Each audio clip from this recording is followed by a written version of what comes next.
Hi. Kam jirtu? Yaa keessan jira galata waaqayyoon isheetun jedhama. Ishee online tutorial irra online tutorial kan isin kennaa jirudha. Akkam jirtu? Everything is okay?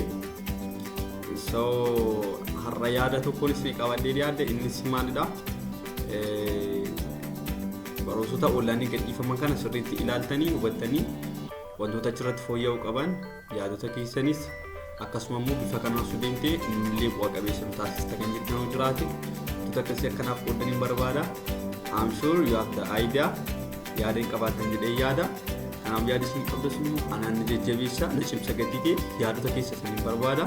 Sarara dhaabbattanii kana qalbii kanaan akkasitti fooyyistee kana immoo akkas gootee nu fayyada nu yaada jettan online YouTube Eshel Cube jedhurra seenuudhaan viidiyocha qophaa'ee jala seentanii comment ishee jirturratti yaada keessan barreessuu dandeessu. Inni biraa immoo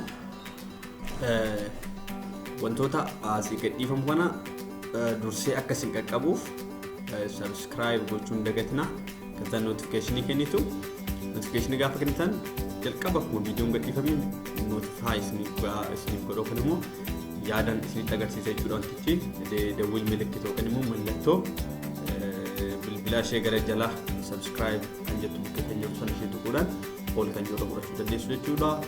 Wanti gara biraa jiraate koorsota biraas qopheessuudhaaf haala mimmiyeessaa jira. Chaalenjiiwwan tokko jirurraa kan ka'e malee kaawwan already muraanan jira. Kanaaf anthropology akka saampliitti eegaleera. Kanatti aansuudhaan entrepreneurship jira, civic, logic, psychology, na geographies in ilaalla. Kanatti aansee immoo C++ haga danda'ame fi akkasuma immoo applied 1 and applied 2 more applied 1 barattoota waggaa jalqabaatiif kan nyaatu gatiidee wanti kun irra caalaa purposely kan irratti hojjechuu barbaadu ijoollee waggaa jalqabaatiif gara mooraa seenan chaalenjiiwwan tokko mudachuu gatii danda'uuf rakkina afaanitti waan tokko koorsii tokko sirriitti osoo hubatiin kan bira darban akkasuma immoo haarommaan giddus gatii jiruuf irra caalaa ijoolleen kun isa kana gaafa laalan baay'ee achiif gochuu danda'u jedhee gatii yaaduuf bifa kanaan qopheessuu yaade. Kanaaf isinis immoo yaada kanarratti walii galtanii itti gammaddan ta'e like gochuudhaan na deeggaruu dandeessu. Yaadni isin achinaa feedback isin dhiyeessitan an immoo rakkan hojjedhu na gargaara gatii ta'eef yaada keessan naa qooduu dagatina. Akkasuma immoo telegram irratti yaada keessan naa qooduu dandeessu. Ishee laaf kan jedhu irratti linkii qoodachuu seentanii wanta dabalataan inboxidhaan asosuu barbaadan jiraate sirriitti isinis himadhaa. Hundumayyuu yaada keessa fudhachuudhaan I'm ready. Kanarraa kanas barattoonni viidiyoo kana ilaaltan kamiyyuu viidiyoo tutorialii online gadhiifamu kana hiriyoota keessan biraaf share gochuun dagatina.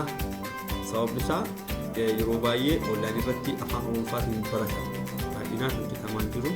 Kanaaf nuti hanqina qabnu nuti walii keenyaaf gahaadha gatii ta'eef wantoota jiran kana bifa gaariidhaan afaan beeknu kana dubbanne xumuruu dandeenya gatii ta'eef wal cimsuun wal bukkee dhaabbachuun dirqama. So kanarra dhaabbannee bifa kanaatti deemuu dandeenya. Wajja jabeessuu waliin waan hundumaa achi gochuu dandeenya.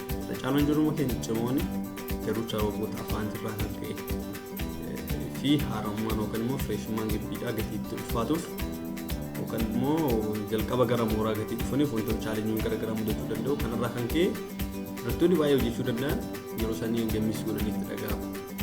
So wantoota mudannoo akkasii kana waliin taanee injifachuu dandeenya. Wanti namana yaada kanatti walii galtuu jedhee yaada. Kanaaf isin wanti gochuu qabdan anaan jabeessuudhaaf maamisiin jedha kana godhaa. Like, share, subscribe gochuun dagatina. Have a nice time. Bye bye.